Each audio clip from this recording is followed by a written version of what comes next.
Hi friends, మేము ఉన్నది Gujarat Veerala boat. నేను తండ్రి గంగపుత్రుడును. మాకైతే ఈ చేప మాకు పెట్టకనాయింది, చూసారుగా చేప బతికేసి ఉంది. అదైతే మాకు వాళ్ళకైతే రాలేదు. పెట్టక నాగేటోడు వీడియో తీయలేదు. ఈ వీడియో లాస్ట్ అవర్స్ చూడండి ఫ్రెండ్స్. ఇది ఒక వింతైన చేప. ఇంగ్లీష్ సినిమాలు చాలా సినిమాలోని ఈ చేపతో సినిమాకు మూవీలు కూడా తీశారు చాలామంది. చూసారు కదా చేప ఎలా ఉంది. ప్రజెంట్ అయితే అది బతికేసి ఉంది. మేము గజం వేసేటప్పుడు ఆ పొట్టు బయటకు వస్తుంది. దానికైతే ఒక చరిత్ర ఉంది.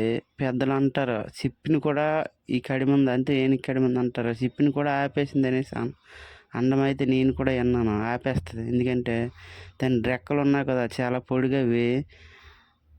నెక్స్ట్ ఇంగ్లీష్ వాళ్ళు చాలా ఎక్కువ తింటారు ఈ చేపను.